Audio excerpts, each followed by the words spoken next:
Shalom Bapak Ibu Saudara yang dikasihi Tuhan. Bertemu kembali kita di dalam renungan pada pagi hari ini. Pagi hari ini kita akan sama-sama belajar tentang iman. Dalam Ibrani 11 ayat 1 saya akan membacakan buat kita semua. Iman adalah dasar dari segala sesuatu yang kita harapkan dan bukti dari segala sesuatu yang tidak kita lihat. Bapak Ibu Saudara, bagaimana kita menjalani hidup kita hari-hari belakangan ini dengan kondisi pandemi yang terjadi pada saat ini? Apakah segala sesuatu yang terlihat itu mempengaruhi hidup kita? Bagaimana firman Allah mengajarkan kita mengenai hal ini? Apakah iman itu? Iman itu bukan suatu peristiwa atau suatu event yang berlangsung dalam waktu tertentu dan kemudian berakhir. Tidak. Namun iman itu adalah gaya hidup kita, keputusan hidup kita untuk terus percaya kepada Allah. Iman itu berbicara bagaimana kita percaya bahwa hal-hal yang tidak terlihat oleh mata seperti malaikat, surga, neraka, bahkan Allah sendiri tidak terlihat oleh mata, namun kita percaya bahwa itu benar-benar ada. Kalau bisa saya ilustrasikan, dua orang di atas sebuah kapal, tiba-tiba yang seorang berkata, "Wah, saya melihat ada sebuah kapal di depan sana." Namun yang seorang lagi berkata, "Mana? Saya tidak melihat apa-apa." Nah, Bapak Ibu, ternyata yang seorang itu mempergunakan teropong atau teleskop sehingga dia dapat melihat kapal yang jauh di depan sana, sedangkan yang seorang lagi mempergunakan mata telanjang sehingga dia tidak dapat melihat kapal yang ada di depan sana. Teropong atau teleskop ini berbicara tentang iman. Dengan teropong, sesuatu yang tidak terlihat dengan mata biasa dapat dilihat. Demikian juga dengan iman, Bapak Ibu. Sesuatu yang tidak terlihat dengan mata kepala kita, tetapi dengan teropong iman ini, maka apa yang tidak terlihat itu bisa kita rasakan. Bahkan panca indera kita bisa merasakannya. Hal yang sama terjadi bagaimana praktek iman ini dilakukan ketika 3 orang Ibrani diperintahkan oleh raja untuk menyembah kepada berhala. Namun mereka tidak mau menyembah, dan mereka menjawab apa yang menjadi suruhan raja. Mereka berkata bahwa jika Allah yang kami sembah tidak melepaskan kami, maka hendaklah Tuanku Raja ketahui bahwa kami tidak akan pernah menyembah Dewa Tuanku. Ini adalah praktek iman yang luar biasa.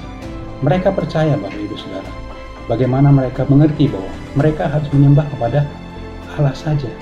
Sehingga dengan mata iman ini mereka berkata, jika Allah yang kami sembah tidak melepaskan kami. Artinya sesuatu yang terjadi tidak sesuai dengan keinginan mereka. Sama seperti keadaan yang terjadi pada saat ini. Keadaan yang tidak sesuai dengan keinginan kita. Jika keadaan seperti ini terjadi, maka kita harus memiliki iman yang sama seperti 3 orang ini. Mereka berkata, namun kami, artinya apa? Mereka memiliki ketetapan hati untuk tidak menyembah. Artinya, keadaan apapun yang boleh terjadi tidak akan berpengaruh kepada kita. Kita tetap mengambil keputusan untuk menyembah kepada Allah saja. Itu yang pertama, Bapak Ibu Saudara. Kemudian yang kedua, firman Tuhan berkata di dalam Ibrani 11 ayat yang ke-6, saya bacakan buat kita. Tetapi tanpa iman, tidak mungkin orang berkenan kepada Allah. Sebab barang siapa berpaling kepada Allah, ia harus percaya bahwa Allah ada, dan bahwa Allah memberi upah kepada orang yang sungguh-sungguh mencari Dia. Ketika kita hidup dengan iman, maka Allah berkenan akan hidup kita. Di dalam pasal 11 dari Ibrani ini diceritakan bagaimana pahlawan-pahlawan iman, mereka hidup mempraktekkan iman, sehingga apa? Dikatakan bahwa Allah berkenan kepada mereka. Mereka adalah nenek moyang kita yang memberikan teladan kepada kita bagaimana untuk hidup beriman kepada Allah. Apakah mereka semua orang yang baik-baik? Tidak. Di antara mereka terdapat Rahab yang adalah seorang pelacur, kemudian Yakub yang adalah seorang penipu. Namun lihat bagaimana Allah memakai hidup mereka ketika mereka memiliki iman kepada Allah, hidup bersandar percaya kepada Allah, maka Allah berkenan kepada mereka. Saat ini, bagaimana supaya kita berkenan kepada Allah? Hiduplah dalam iman. Artinya apa?